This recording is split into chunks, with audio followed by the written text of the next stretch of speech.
karena namanya ekonomi, yang namanya anggaran, sebagai karyawan begitu ya, saya hanya berbicara 2 hal, income dan outcome, pendapatan dan pengeluaran ini untuk apa.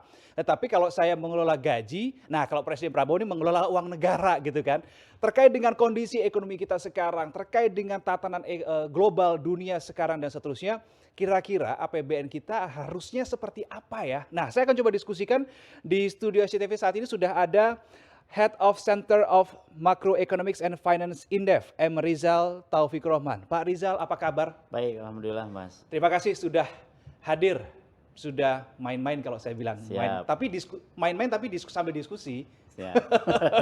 Oke, sebelum kita ke pertanyaan APBN kita, baiknya itu idealnya gimana? Saya ingin tanyakan kalau dari Indef ini mengcapture-nya kondisi ekonomi global, kondisi ekonomi domestik kita Hmm. saat ini tuh seperti apa?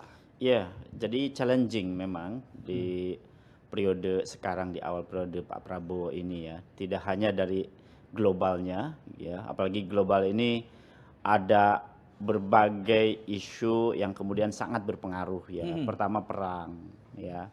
Perang Ukraina, Rusia, kemudian ditambah lagi perang Israel dan Palestina, mhm, kemudian juga eh, tiba-tiba ada kebijakan Trump ya resiprokal tarifnya mhm, yang kemudian itu juga berpengaruh gitu ya sehingga mempengaruhi ekonomi dunia yang mhm, tentu direct maupun direct berpengaruh terhadap ekonomi Indonesia. mhm.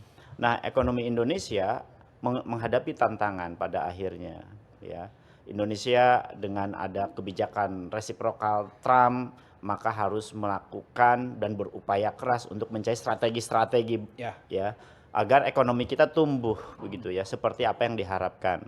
Nah, yang menarik adalah bahwa pemerintah berusaha untuk mendiversifikasi ekspor, pasar ekspor mhm, masuk ke komunitas ekonomi dan juga kerjasama bridge, kemudian juga dengan berbagai upaya serta juga Eropa ya, mhm, mhm, kemudian juga dengan Amerika itu sendiri dan juga dengan negara-negara yang sekarang menjadi apa namanya melakukan kerjasama bilateral mhm, maupun multilateral. mhm, Dengan situasi itulah kemudian tentu challenging-nya atau tantangannya cukup besar. mhm. Sehingga situasi ekonomi yang ada di Indonesia ya di mana pemerintah punya target-target pertumbuhan Exactly. yang itu menunjukkan harapan ya untuk mendorong kesejahteraan masyarakat. Mhm, Dibuatlah satu policy yang itu juga tidak mudah menghadapi tantangan global. Apalagi sekarang kalau sebuah negara apalagi sudah menganut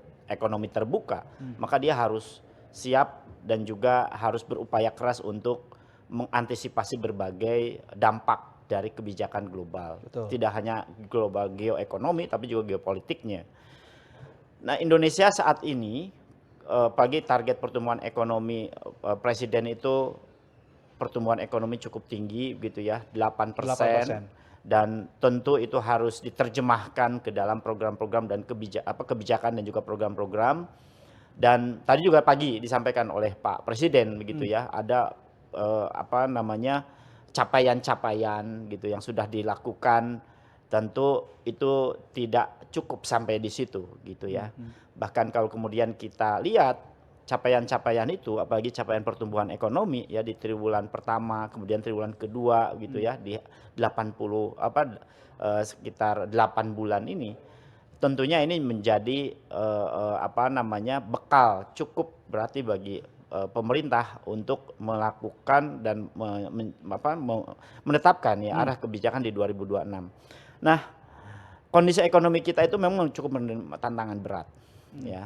Pertama dari kan kalau kita bicara apa namanya, pertumbuhan ekonomi dari sisi konsumsi itu ada kita sangat masih tergantung kepada Oke. konsumsi. Mhm, Kemudian juga investasi ya, ekspor impor, yang tentu fiskal. Nah, fiskal ini di tahun 2025 ini pemerintah mengambil ancang-ancang efisiensi. Harapannya tentu tidak hanya sebagai stimulus tapi absorber mhm, ya, mhm, absorber untuk pertumbuhan ekonomi. mhm.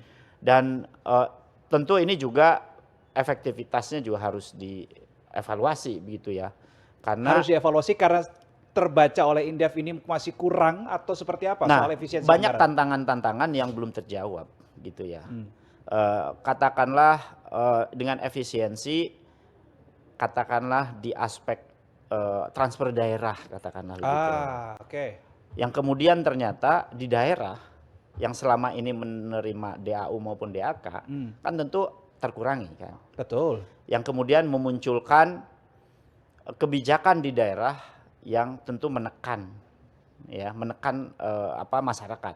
Contoh Pati katakanlah begitu. Saya udah duga arahnya ke sana nih Ya. pasti ini. Contohnya Karena misal, yang paling mungkin dekat salah itu. Iya. Iya. Ya, salah satunya itu. Ya, bisa jadi karena memang keterbatasan anggaran. Iya. Ya, yang selama ini mendapatkan DAU maupun DAK misalnya dengan keterbatasan, maka mencari sumber-sumber pendapatan asli Yang lain, daerah ya. kan gitu ya.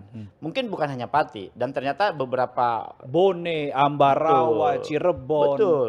Dan ini kan tentu harus dievaluasi berkaitan efisiensi. Tapi istana menepis tuh, ini bukan karena efisiensi anggaran Tapi ya mungkin aja begitu, karena Bisa banyak jadi. faktor gitu Betul, ya, betul. banyak faktor.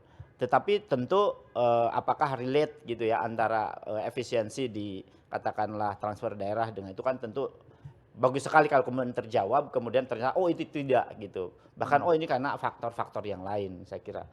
Dan kemudian juga katakanlah untuk consumption, daya beli masyarakat sekarang itu sedang sangat cukup berat, apalagi menengah ke bawah. Ya ada fenomena Rojali, Rohana, ya. ya terus macam-macam roh-roh yang lain kan gitu. Dan ini juga menjadi challenging ya. Tapi pemerintah mengklaim masih terjaga tuh daya beli masyarakatnya. Saya kira daya beli di level menengah atas oke. Tapi menengah ke bawah, bahkan kalau kita lihat menengah di 5 tahun terakhir itu makin turun, levelnya itu hampir 9 juta orang turun. Penyebabnya apa itu, Mas? Penyebabnya apa? Lapangan kerja mereka banyak juga yang di PHK. Okay. Terutama yang tenaga kerja formal, ya, apalagi yang informal. Yang informal kan tentu agak sulit untuk mengkalkulasinya. Tapi yang pasti daya beli masyarakat ini menjadi challenging dan itu terbukti di triwulan kedua. Meskipun pertumbuhan ekonomi 5,12, tapi ternyata ya consumption-nya yang kontribusi hampir 60% itu di bawah pertumbuhan ekonomi gitu. Justru yang menarik adalah challenging lagi adalah investment. Investment itu adalah instrumen untuk menggerakkan ekonomi tidak hanya di sektor real tapi juga di sektor non real atau sektor keuangan. Dan sektor real menjadi harapan untuk menyerap tenaga kerja kan gitu. Nah, kalau misalnya tenaga kerja lambat penyerapannya, maka dampaknya kemana? Ke income rumah tangga. Kan gitu. Nah, income rumah tangga inilah yang justru salah satu penyebab kenapa konsumsi masyarakat turun akibat dari daya beli yang lemah. Ya, bahkan sekarang sudah mulai mantap ya masyarakat. Kemudian mantap makan tabungan, makan aset yang kemudian pelan-pelan dijual gitu. Ini kan indikator. Bahkan kalau kita lihat lagi di triwulan kedua semakin melambat perdagangan besar di kendaraan ya dan otomotif. Ini juga kan salah satu pertanda yang gampang adalah konsumsi masyarakat terhadap kendaraan motor maupun mobil. Nah ini melambat.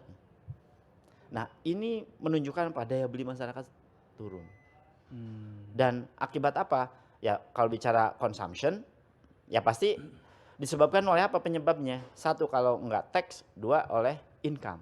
Income itu dari mana? Kalau enggak bekerja, dia berusaha, berbisnis. Ya kan? Nah, kalau kemudian tax naik tapi pendapatan masyarakat baik dari profesional maupun sebagai pebisnis, maka kan tentu akan turun. Nah, ini saya kira pemerintah memang mesti menjaga ini.